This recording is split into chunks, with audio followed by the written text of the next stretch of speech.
If you like the sweet science, get ready to talk boxing on the Gloved Fist podcast with top boxing writers Frank Latirzo and Jack Hirsch. Frank, a former amateur boxer out of Philadelphia, writes for NY Fights and can be seen on the Boxing Channel. Jack, an amateur boxer who competed in the New York Golden Gloves, was a 6-term president of the Boxing Writers Association. And now, here's Frank Latirzo and Jack Hirsch. And we're back. Welcome to Glove Fist. My name is Frank Latirzo, former writer, full-time observer, joined by Jack Hirsch, former 6-term president of the Boxing Writers Association, coming off of Super Bowl 60. Jack and I, before we came on, we were rehashing our first Super Bowl memories and talking about the game. Jack, let's just start off with that, and then we can go into Canelo because of the halftime show kind of had a flavor to it like that. Well, it had a little boxing in it. You could tie it had a little boxing. You could tie it, and they made cameos. Enthusiast and Emiliano Vargas. So anyhow, they were shadow box. They right. had the gloves on, and they were like throwing the little punches in the background. A couple of Puerto Rico fighters, who are well known. I don't want to say worldwide, the hardcore boxing fans. Although Zayas is a unified champ. Yeah, exactly. So they had a cameo, and I'm never into the halftime shows. I'm not critical of it in any way, shape, or form. I just don't. I hardly watch it. I like the games, Frank, and I like to unwind at halftime. The TV was on. It looked entertaining from what I could see, but I wasn't paying close attention. Jack, but you say you like the games. The game wasn't really that good. Well, you never know. If you like defense, it was good. You never know what's going to happen. Sometimes these football games resemble a boxing match. One fighter could be outclassing the other, and then suddenly it could turn in the later rounds. It could, a fighter could get cut, he could get staggered, the guy on top could get tired. Listen, we saw it happen when the Falcons had the 28-3 lead over New England in the past Super Bowl, and they had a 99.8% chance of winning. So you never know. It's sad that football's over, Jack. I don't like this. Is my least favorite time of the year, February, March. I know you're a baseball guy. I'm not. But there have been some fights that have been announced that may get our blood flowing. But before we get to that, did you see where Canelo came out and said he kind of wants to run it back again with Terrence Crawford, and he didn't take away for any of the things that Crawford accomplished and gave him full credit for the win, but he said he just couldn't figure out the style. No, not really, Frank. I'm going to tell you why. After Canelo lost to Crawford, he was extremely complimentary. He was a great sportsman. He gets an A+ for that. And Canelo wanting a rematch, he's a competitor. Fine. In a way, I, though, don't blame Canelo for what he's saying. And he said that unless Crawford ran it back with him and gave him a rematch, he could never get full credit for beating him. Okay, full credit. He acknowledges Crawford. Who couldn't get full credit, Jack? Crawford? Crawford. But then again, if you listen to what Crawford had said before, Crawford said he thinks Canelo won maybe one round when they fought. Saying that Canelo only won one round is the same exact thing as saying that Canelo won the fight. I mean, Crawford beat him 8 rounds to 4, 116 to 112. It was an impressive 8-round-to-4 victory, okay? It was a decisive 8-round-to-4 victory. But nevertheless, Canelo was competitive. He competed. He had his moments. He wasn't outclassed by Crawford.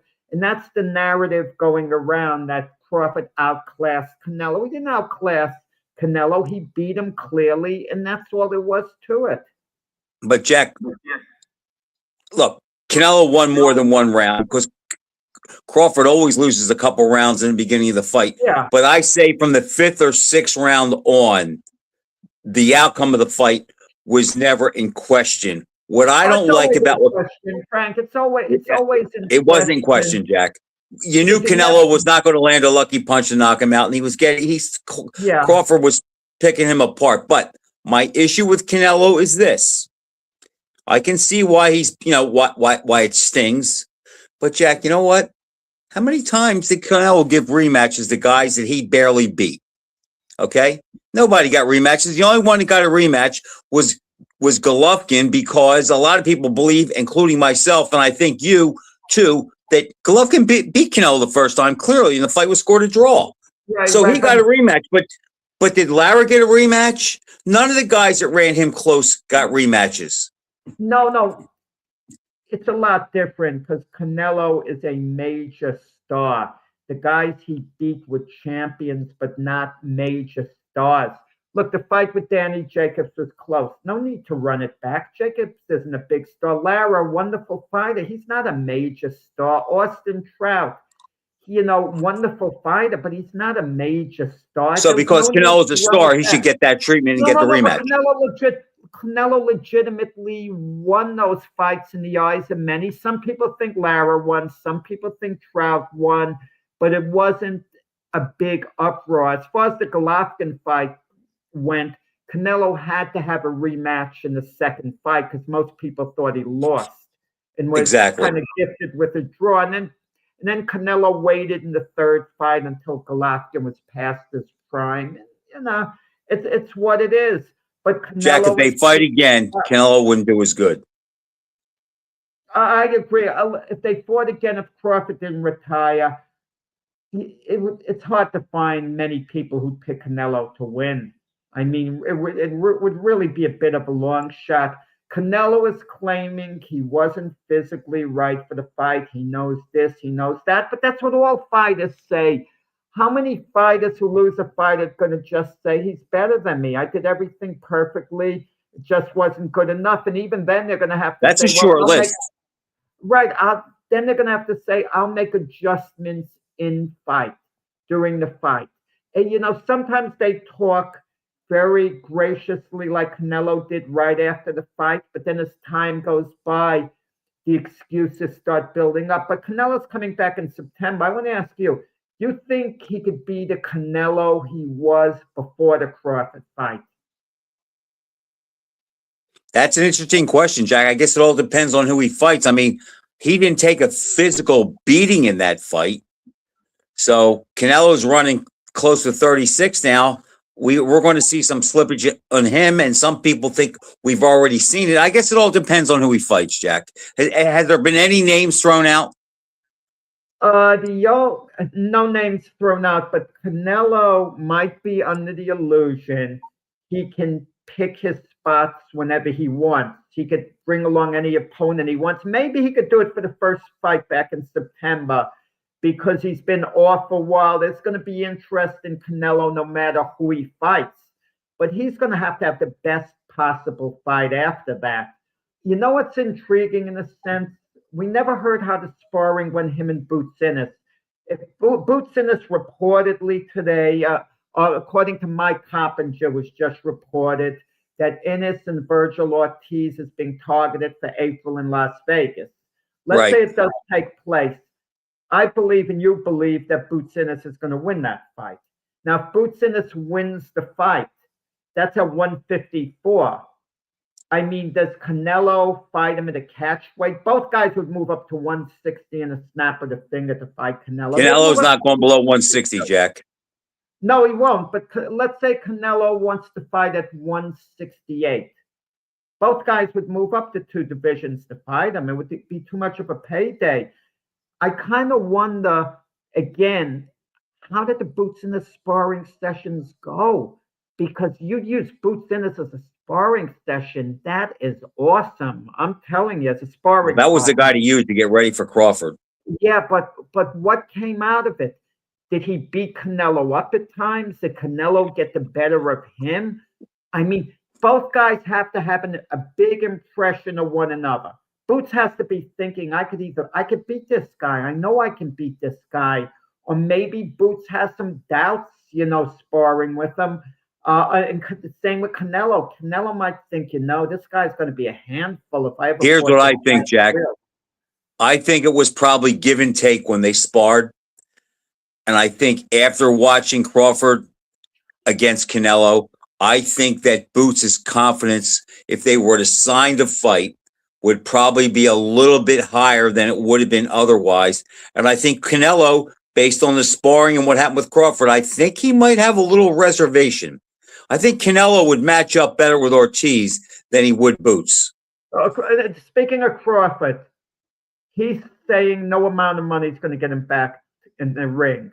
But Canelo might be talking. And if Crawford could come back for $100 million, I mean, he might be thinking to himself, okay, I'm going to do it one more time. Just shut his mouth. I know I can handle this guy.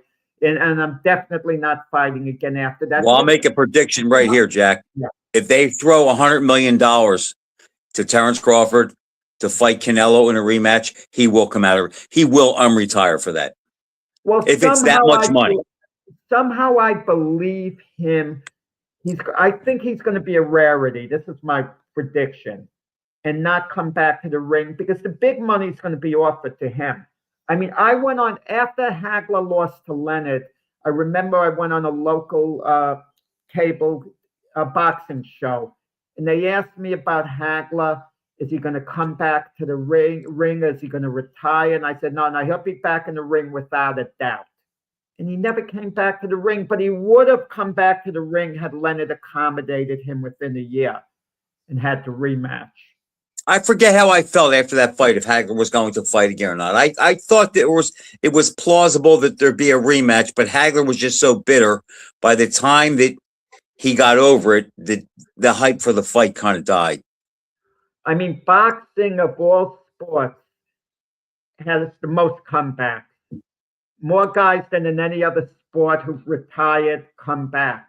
Because they have an option to always come back. I guess if you're a baseball player, football, NBA player, you might not have a roster spot.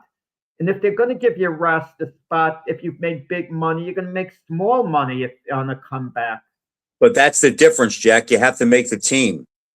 And if you ran 9-4 and now you're running 9-6, you're not going to make the team. Where in boxing, it's more individual and it's not as regulated. So it's easier for fighters to come back. But I have one for you, and this totally escaped both of our minds. And I just thought about it. But, there's talk that Floyd Mayweather is having some financial problems, and there are rumors that he may fight again. That is the toughest thing that Floyd Mayweather is going to have to go through, because Floyd Mayweather, as you pointed out many times, is extremely protective of his unbeaten record. He's not going to want to jeopardize it under any condition. But if you're flat out broke and you can, which is hard to picture for him, I'm telling you, all signs point that he's hurting. And the telltale sign is going to be if he sues Al Heyman, because he swore by Al Heyman. And $340 million, are they just noticing it now? And for the amount of money Mayweather has made, and there've been other. But he didn't make it, Jack, if he wasn't paid. Yeah, okay. Let's see what's going on. But all the exhibitions he fought, he fought those exhibitions maybe in part to stay in the limelight. I understand big ego, you need to be in the limelight. Right. I get the feeling he's really hurting financially. Now, can he live the type of lifestyle we could live if we had millions? Look, Frank, if someone handed you $20 million, you're going to live in your own view luxuriously the rest of your life. $20 million for you luxuriously. Mayweather, $20 million, if that's all he has, he's not putting it in. He's broke in his mind. A money market. In his mind, he's broke because he can't just snap his fingers and go in and buy like a $500,000 car on a whim. Jack, so, yeah. This is a cold thing to say, but if it is true that Mayweather is broke, or he does have to really adjust his lifestyle, I hate to say this, but there's a part of me that's happy about it, because there's a guy that he threw his wealth in front of his face and in front of, rubbed other people's faces in his wealth and just was so off-putting in his way, the way he would go around with wheelbarrows full of money and having his two big bodyguards with him. You know, I didn't think I would live to see it, and I didn't think it would ever happen. But if I see Mayweather in financial trouble before I die, I will like that. He's the only fighter I could say that about.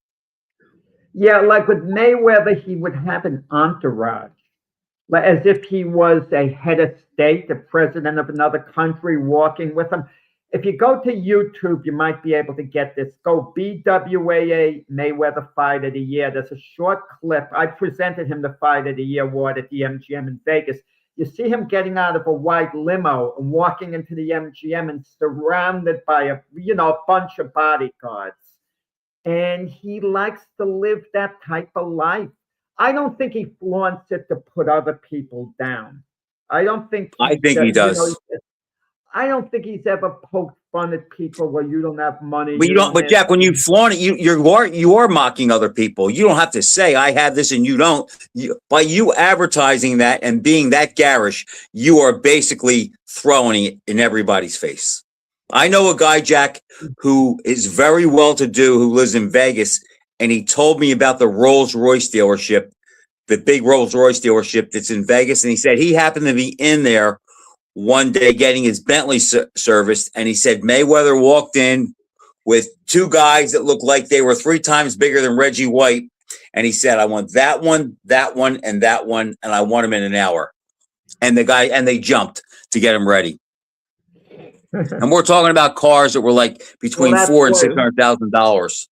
And you wonder with Mayweather, is he paying his taxes on time? Does he have to write people this and that? And look, that might. Yeah, he has a couple watches that are over $1 million. Couple watches. That is insane.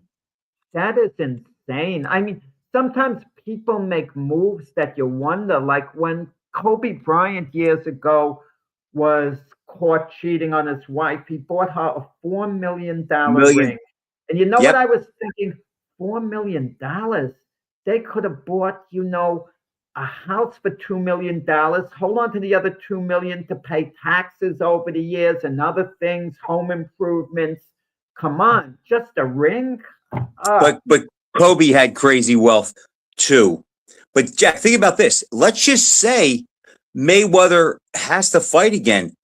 He's not going to fight for 10 or 20 million. He's going to want to fight for 100 million. And to do that, top dollar. If it's a real, but Jack, he's going to have to fight somebody. But absolutely, he can't fight Andre Berto for $100 million. He's got to fight somebody good. His unbeaten record would have to be on the line.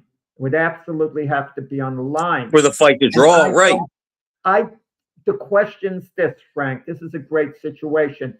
If he can sell off his assets for the most part, pay off his bills, and let's say he has $25 million, and that's it, no more money's coming in. The rest you got to put in a money market, a CD, hope to draw interest, have that type of discipline. On that type of money, he could get 8% guaranteed.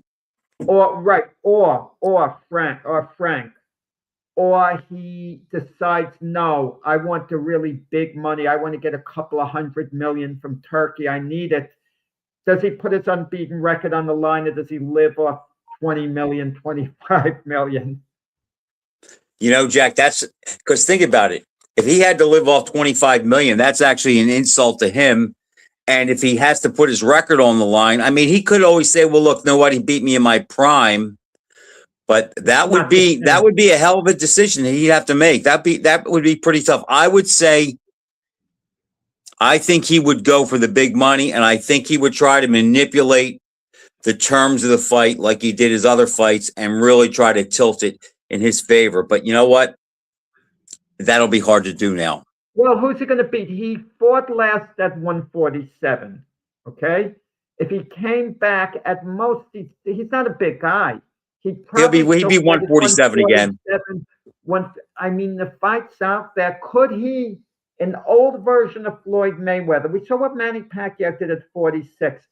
I would think him and Pacquiao would be the fight. That would be the big fight he could most likely win. But maybe he can. I have a bigger one. Ryan Garcia, right? A rematch with Canelo.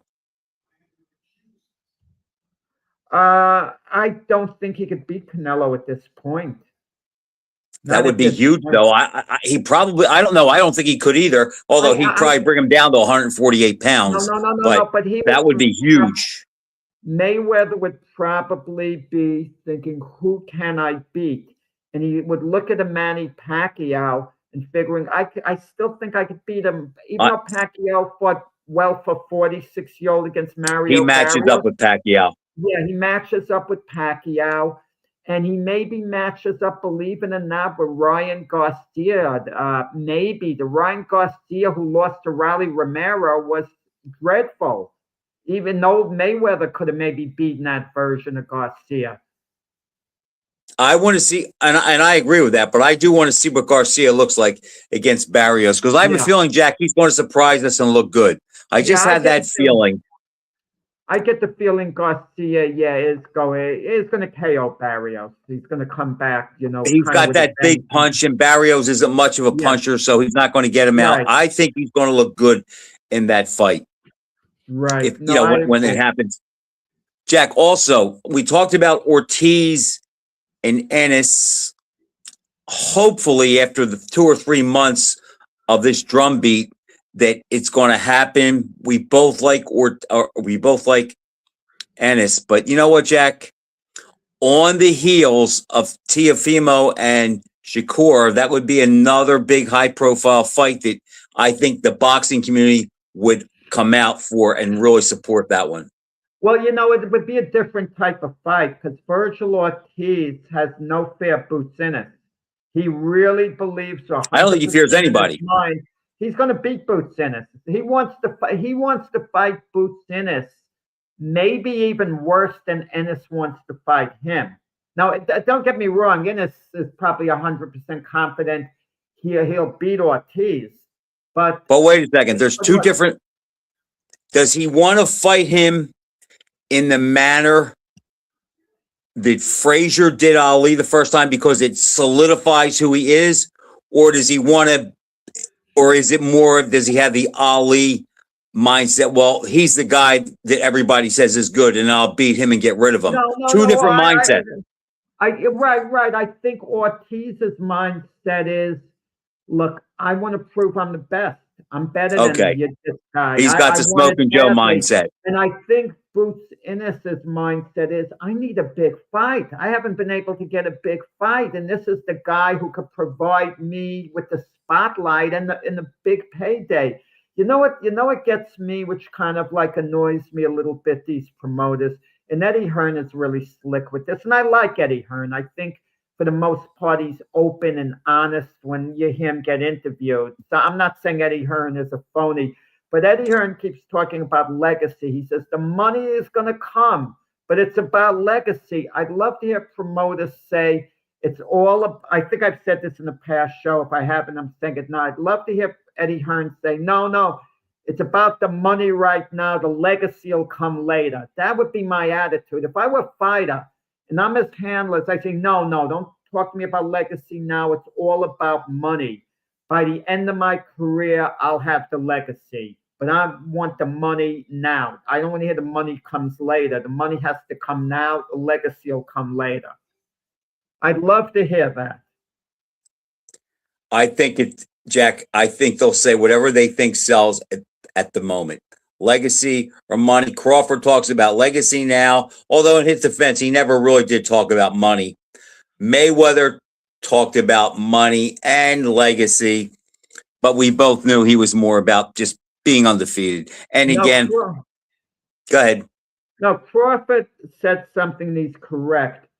Unlike virtually every other champion, all of them just about, he never had a blip in his career where he came close to losing. I mean, some guys pushed him. Canelo pushed him. Some other guys pushed him, but no one came close to beating him. But you could argue, No one well, came close to beating him. You're right. yeah, Madrimov, he didn't look great against, but he was never in Nazimov, doubt or in yeah. jeopardy. Well, no, there were a couple of fights. The Madrimov fight, he left the door open to a bad decision going against him. He kind of left the door open to that, I don't think so, Jack. But Okay, matter of opinion there. Yeah. I mean, But Madrimov was look. The difference is Crawford against Madrimov did not look like all world Crawford. He looked a little bit vulnerable. That like, hey, you're just not going to walk through everybody. But to me, he was in control of the fight and wasn't going to lose. If you want to compare Roy Jones's until Roy Jones hit the wall around the Antonio Tarver time, and then he went downhill completely.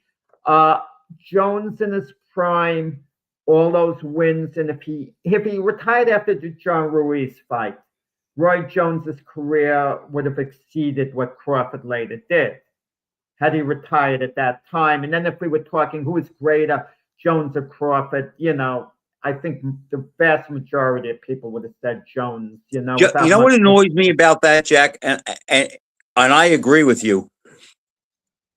But Roy Jones, I hear a lot of guys question who he fought. And look, not everybody has the list of killers that, Ali and Holyfield and Duran and Leonard had. But Jack, if you look at Roy Jones's career when he was on, think about it. He took a near prime Hopkins. He didn't shut him out, but he won 7 or 8 rounds of the fight clearly. Yeah, he won shut out James, 8-9 rounds. Yeah. Right. He shut out James Toney virtually. And then he moved up. And no, he didn't beat the best heavyweight in the world. When he beat Ruiz, he was maybe the 3rd or 4th best heavyweight at the time. And he lapped him, Jack. Now, if you take those 3 wins, they're as credible as any wins that any other fighters have. I mean, look how Toney and Hopkins are revered today. And even Ruiz, it's like Ruiz is not looked at as a bum. Was he all world? No, he wasn't one of the greats, but he wasn't just a Johnny come lately either. They are fantastic wins. And I have said all along, those 3 wins outweigh any 3 wins Mayweather ever put together. Well, not so much the wins in itself. In the overall body of work in his prime, he rarely lost a round.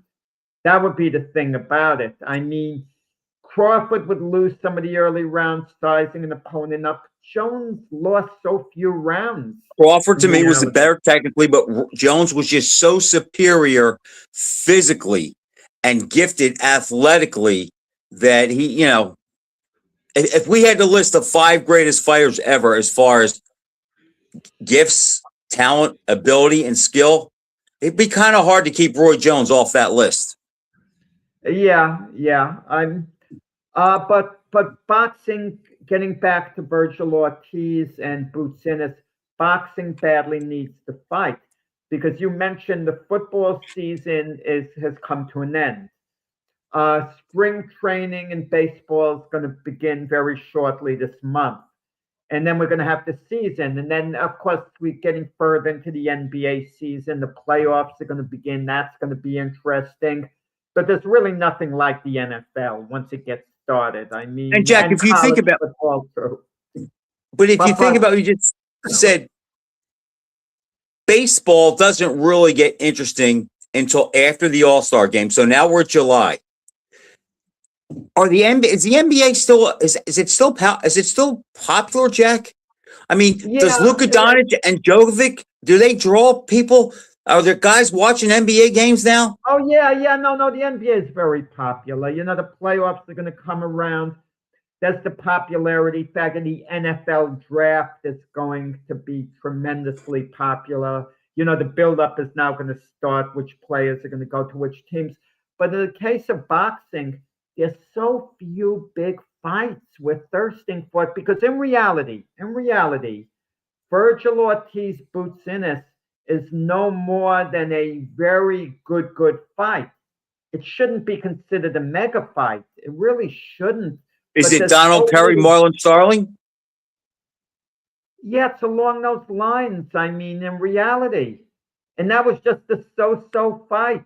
I mean, when you think of it, Donald Curry and Boots Ennis, the Curry of that time, it's like a wash. They're pretty even, you could say, as far as how good they were. Remember how good Donald Curry, 82 to Probably 85. ahead of Boots. He's right ahead of Boots. I would say a little bit ahead of him too. We knocked out McCrory and Marlon Starling and Virgil Ortiz about the same. I mean, and that's complimenting Virgil Ortiz to an extent. Okay, I mean different styles. I'm talking about how good they were. So yeah, The but what other? difference is, Jack, the only difference is Starling, because he fought so many good guys, had a few close losses, where Ortiz hasn't fought quite the quality of opposition. If he would have fought the same guy Starling fought on the way up that Marlon did, he might have a nick here or there too. But you got me thinking, Frank. We call for the big fights, the mega fights, okay? And if you and I could make any fights we wanted to, actually, the fighters would agree with us. They would go through with the fights and we could afford to pay them. How many mega fights could we make even if we tried? I don't want to hear Fury and Anthony Joshua. That's an entertainment fight. It's a very good heavyweight fight. Don't misunderstand me. But it's not, a colossal fight. Joshua's outside of being There's no heavyweight fight, Jack, that's colossal right now, No, and unless it's a Tama against Usyk. Fabio Wardley and Daniel Dubois. That's a nice UK fight. Let them put on the UK in their stadium. The fans will enjoy it. It's entertaining, but worldwide, neither guy is truly top of the line. They're good, competent fighters. And I in think the lower weight divisions, we had for a little while Tank Davis, Shakur Stevenson had the potential to be a mega fight, but Tank's went off the rails. He's no longer a factor. Maybe he can inch his way back, if he doesn't get thrown in jail. And I wish him well, whatever. But he's going to be on the shelf for a while, I think, this time. Yeah, unfortunately, yeah. Jack, if you said to me the big fights, all right, Benavidez against either Bivol or Bitter Beef would be pretty much on that line. Yeah, I agree. Okay, so we're doing a four-fight show, pay-per-view. We're giving the fans four the best matchups we can. You and I have more, make believe we have a little more money than Turkey. We could take any four fights we want. I like that. I would put Bivol in against Benavidez instead of Better Beef, because if Benavidez beat Better Beef, we could argue, well, maybe Better Beef was a little long in the tooth. He hit 40 years old. And Bivol has a serious chance of beating Benavidez because of his style, movement. Can Benavidez track him down? Intriguing fight. I think I think Bivol matches up better with him than Benavidez. Okay, but the idea is very intriguing. Either guy can win. Okay. What else are we looking at? What do we have for Shakur Stevenson that would be, mega big? With Tank off the shelf. Tank off. That's a hard one. That's a hard one. It's a really hard one. And the ironic part about it, Boots and Virgil Ortiz might actually make the cut of the top four legitimately.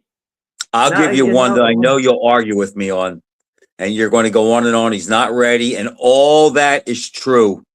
But seriously, what heavyweight in the world could we see Usyk fight where anyone would give the other guy a snowball's chance to win? And I say the only guy is Atama. I know he's only had 13 or 14 fights, but I think his skill set, his speed, his power, his confidence. I mean, we've never seen Usyk in with anybody like that, and obviously Atama's never fought anybody like Usyk. But it's like, if you take him off, who are we going to match Usyk with? Listen, it's intriguing. It's intriguing because Atama is supposed to be the future of the division. We also heard Michael Grant was going to be the future of the division, and then they threw him with Lennox Lewis, and we saw what happened. I don't think that would happen with Utama, okay? Remember, Galata had Grant down, and Grant came back to beat him, but he almost lost that fight. Yeah. But the problem, you make Usyk and Utama, maybe Utama upsets him. Maybe he's that good. Maybe he's that good that he actually beats Usyk. It's possible. I wouldn't be flabbergasted if it happened. Okay, I wouldn't. Then you must think a lot of it, Tama, because that's a pretty big ask. I do think a lot of them, but also I could see a scenario where Usyk just beats him up, stops him in 8 rounds, and we're thinking, why did we put him in over his head so early?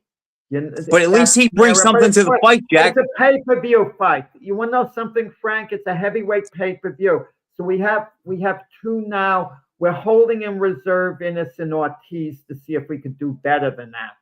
We got Benavidez and Bivol. We have Usyk and Otam. And this isn't about entertainment per se.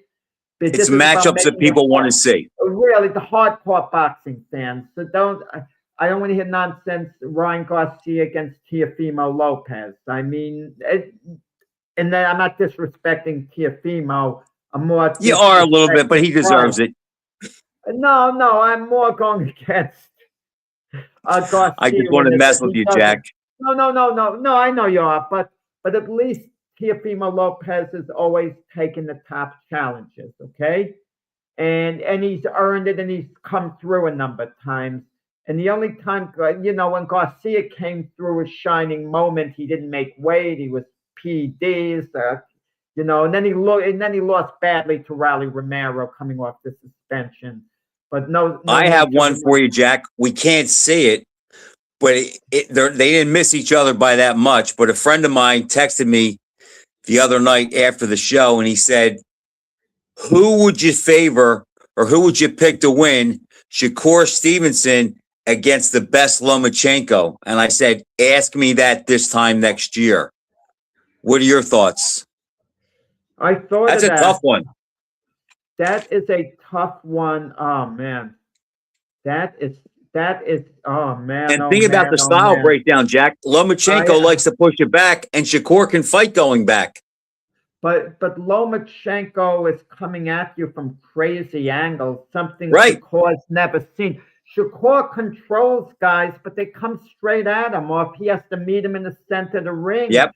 But Lomachenko is moving to the left, moving to the right. But he's never seen anybody like Shakur either. No. I mean, the style might be off the rails.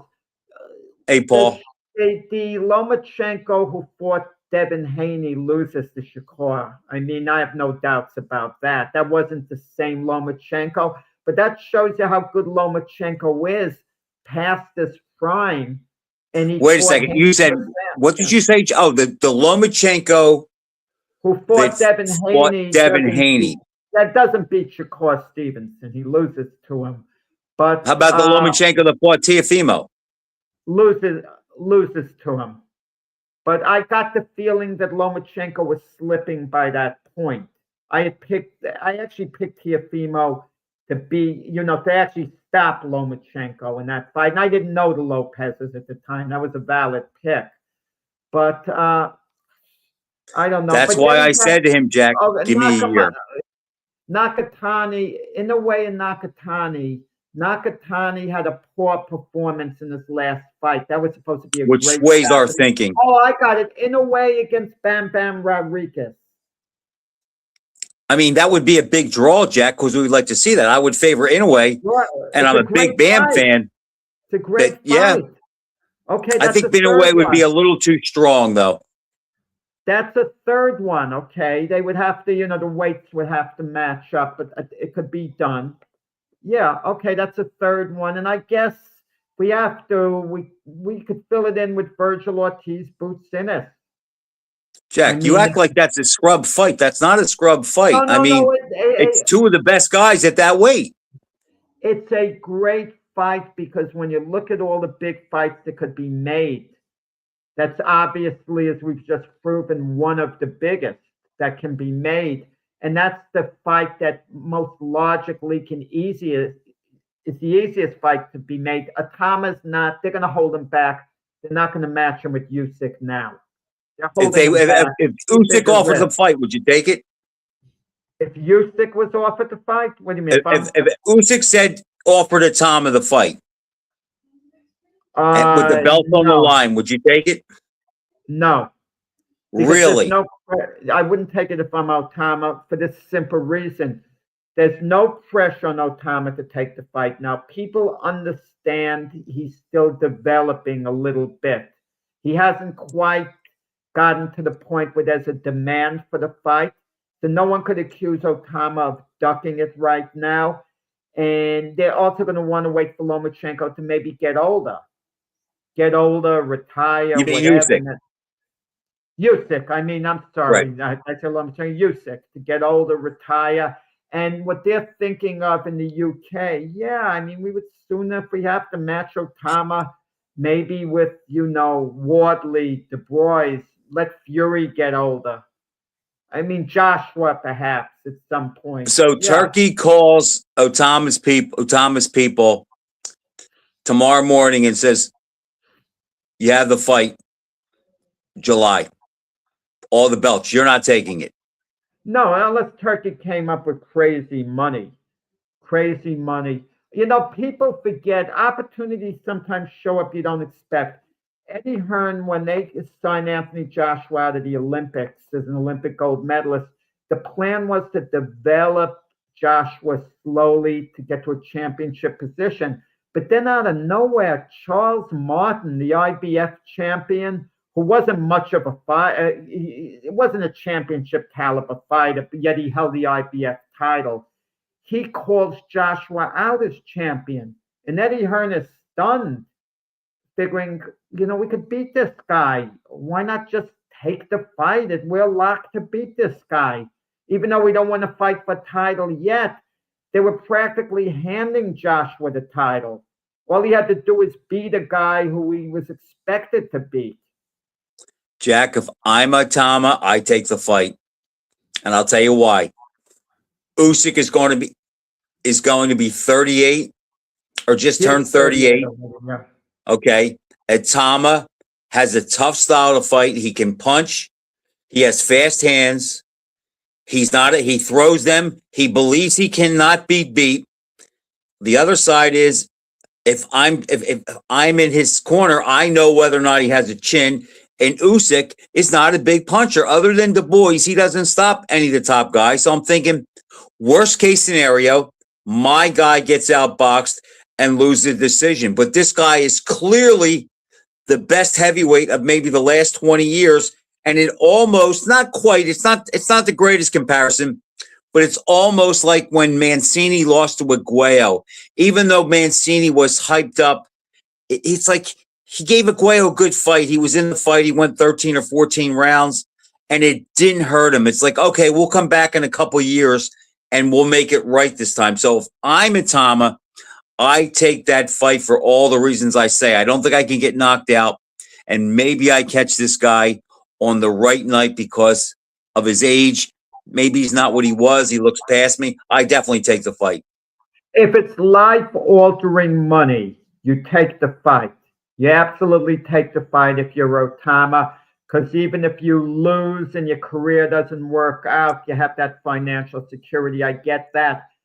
But there are very few blue chip prospects. You don't mess around with them by overmatching them on the way up.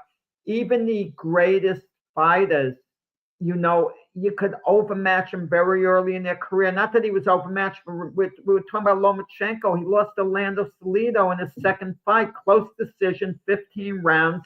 But you want to know something? Had he waited 6 months to a year for a fight like that, he would have won. But Jack, it didn't hurt his career. No, it didn't hurt his career, but you don't want to have that little stain there on the record, on the legacy. It kind of sometimes comes back to haunt you in a way. You look But like back, you said, yeah. If it's big money, Jack, I'm taking it because I think I have a shot to win. I have nothing to lose unless I get blown out in the first round. Something to lose. If you're Otama, when you're blue chip prospect, you have something to lose. I mean, let's say you get beaten soundly and you come back and you're a great fight. It hurts you. Case in point, Canelo. You don't think that bothers Canelo, the Mayweather loss?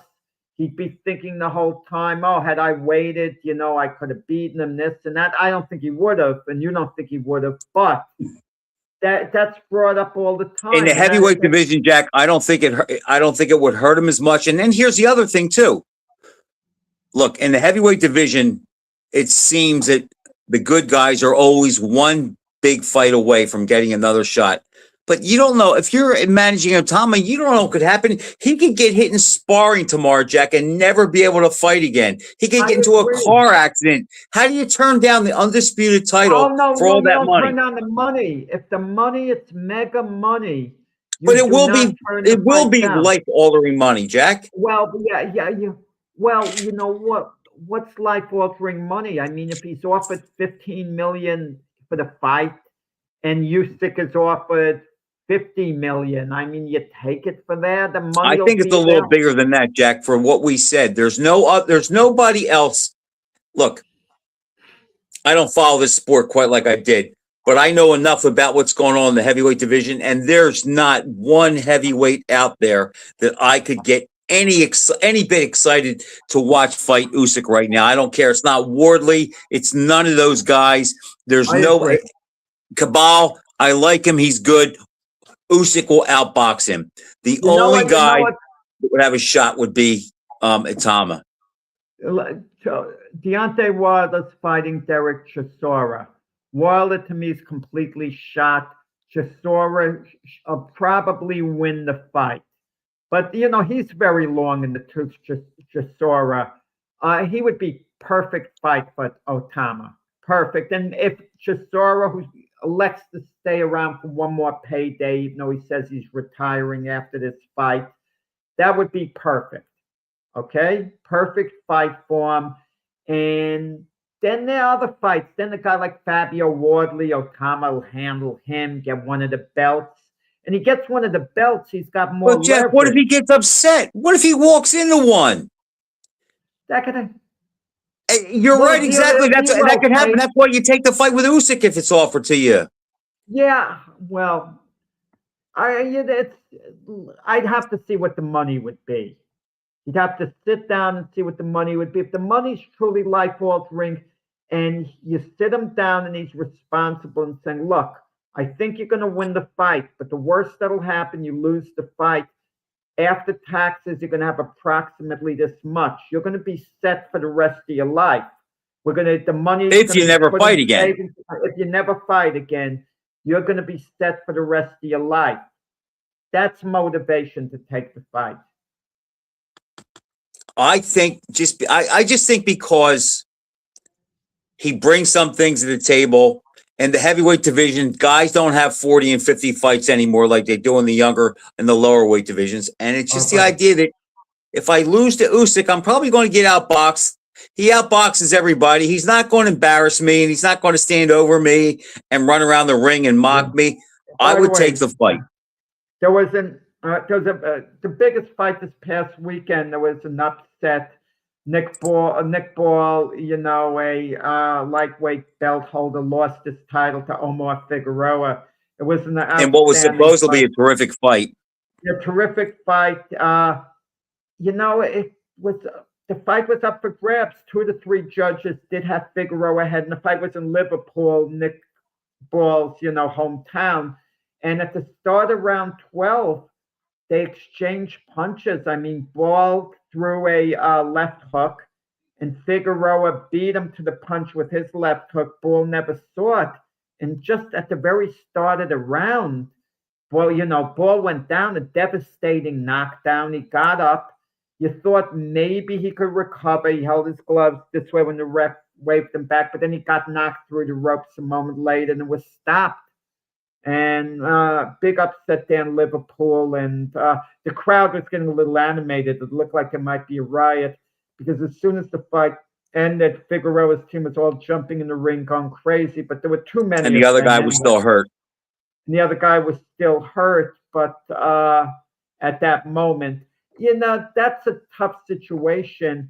I once talked with Michael Olajide about that, because I didn't like the body language of Paul Vaden. I went to a fight in Atlantic City. I forgot who was on the main event. It may have been on the undercard of Galata Lennox Lewis. Maybe. I might be wrong on that thing on the undercard. Were you at that fight? I was at that fight. Stephon Remember they Johnson. couldn't find Galata?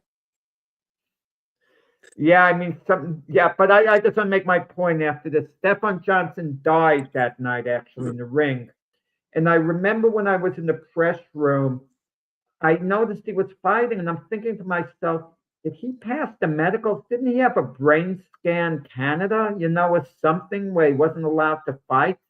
But he was fighting in Jersey, and I think it was the ninth round. Vaden throws a jab. Johnson goes down and doesn't get up, and he actually dies. I mean, so tragic. I forgot about that, Jack. Yeah. But Vaden is celebrating in the ring, like smiling, going around while the opponent is in distress. And it struck me the wrong way. But Elijah, was telling me fighters get in a zone and this and that. And I hate watching that happen when someone's celebrating, but it doesn't necessarily mean they're an insensitive individual. By all accounts, Right. Paul Vaden's a very sensitive person by, the accounts I hear. But you wish sometimes they would stop the celebration. I've seen fighters act that way. When Lee Wood knocked out Michael Conlon, he told everyone, stop in this corner, like, wait, we'll celebrate when he gets up and he's okay. But it's not always easy to, shut it on and off. You get caught up in the moment. Yeah. But, Jack, yeah, go ahead. Well, there's two other fights we could discuss. And I have something else I want to discuss. We'll save that for the last couple minutes. Sebastian Fundora is going to fight Keith No Time Thurman. I have no time for him. Yeah, No Time Thurman, March 28th. Thurman's talking like he's going to set the world on fire, and Fondora's acting like Thurman is a Hall of Famer and how lucky he's going to be to fight him and share the ring with him. I hope Fundora beats up Keith Thurman and we just don't hear about him anymore, because there's a guy, like you said, no time for Keith Thurman, wasted his ability, scored some nice wins, but didn't capitalize on them. Keith Thurman, he strikes me as being a nice guy, a genuinely nice guy. A cerebral guy. Yeah, a well thought out guy. I agree. Yeah. I think he puts on this act of promotion to this, to that. I don't think he has any hate for any of the opponents. No, I agree. But he don't fight. And Fundora seems to be a nice guy. They got to pump the fight up, but I don't want to hear Fundora say he's fighting a future Hall of Famer, even though you never know in this day and age, Thurman might make it into the Hall of Fame. No, you're right. But yeah, I don't dislike Keith Thurman personally. I just don't. He doesn't fight, so I have no time for him. No, the thing that bothers me is Fundora. I'm not sure who the lineal champions are anymore outside of heavyweight. I'm just not sure. I mean, certain divisions, I know Bivol is the lineal champion at light heavyweight, but is Fundora the lineal champion regardless? Why is Thurman, who's had 2 fights since 2019, 2 wins since losing to Manny Pacquiao? That was what, 6.5 years ago? That was a while back. Title shot. Do you mean to tell me you could win 1 fight every 3 years against so-so opponents and be given a title shot? Jack, if you have a name and he only has 1 loss, and it was a good loss. He hasn't been fighting, Frank. I understand that. I know. Listen. I'm going to say my Jets are the greatest NFL team in Super Bowl history because they're unbeaten. They only played in 1. So I'm not going to compare the percentage, the stats. Come on, give me a break here. I mean, Keith Thurman doesn't deserve any type of title shot based on merit. I'm not saying he's not talented. He might even win this fight. I haven't analyzed it yet, but I'll bet you lunch on that he doesn't win. Jack, there's another fight that I want to touch on something else real quick. Supposedly Earl Spence is going to fight Zoo this summer. So that's what, 4 or 5 months away. Yeah. Zoo's taking a couple beatings, and we know what happened to Spence. Do you think it happens? I could see it happening. Because if the fight, I could see it happening in Australia, where they would pay Spence big money.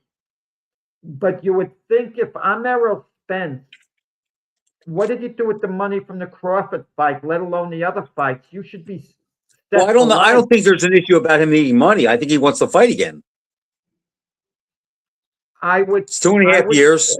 That's intriguing. Who would you pick? Zoo looked like he was retired, had taken some beatings, and so on. If the fight's in Australia, I mean, I would think that Zoo, I would give him a little edge there because I think his aggression, his physicality, and I don't know whether Spence has anything left at all. I don't know. And Maybe that's he very does. hard to judge. It's hard to It's hard gauge. to judge both guys. It's hard to judge. Exactly. I know You're this talking much, about though. negatives, Frank. Those are the hardest fights to pick when you're talking about negatives.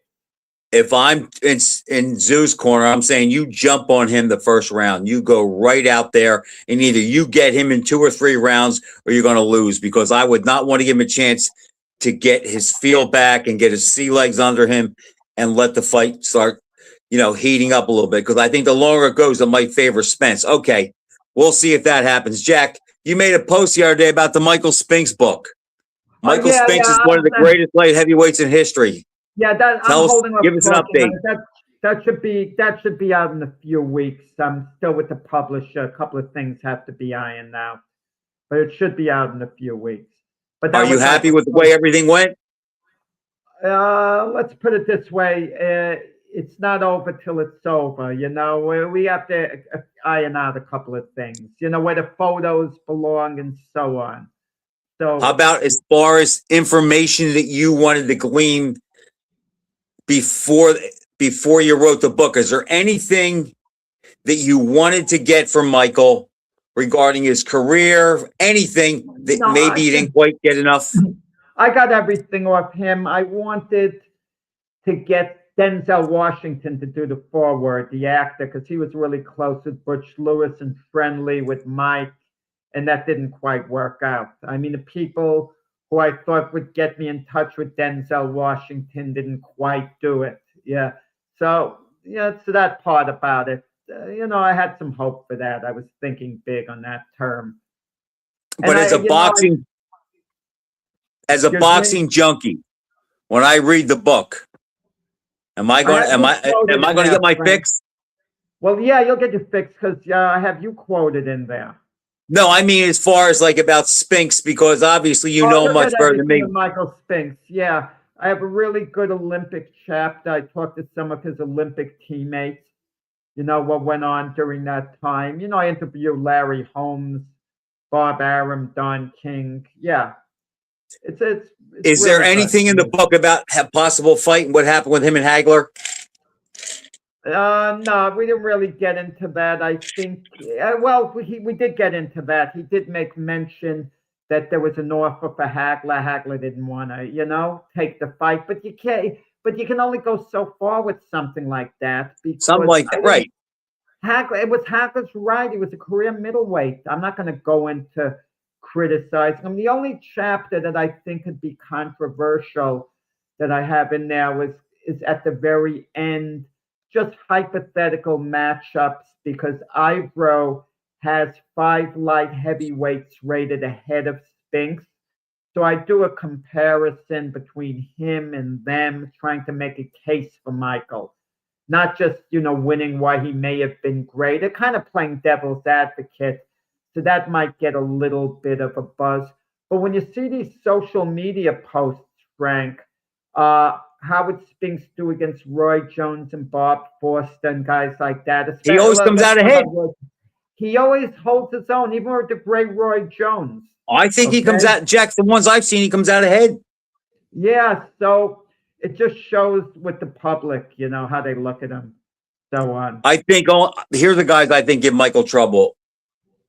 I'm not going to count Langford because he didn't win the title. Yeah, we're on the last minute, Frank. I think Archie Moore, I think Ezra Charles, and I think Billy Conn, because of style, could be a problem.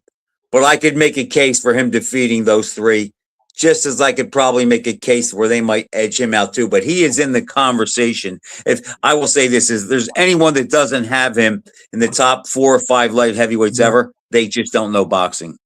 Well, if Belichick didn't make it in the Hall of Fame in football, anything's possible. But that was gotta get political. done. Okay, so I'll see you next week, Frank. Looking forward Take to care, it. everybody. Thanks for watching. Take care.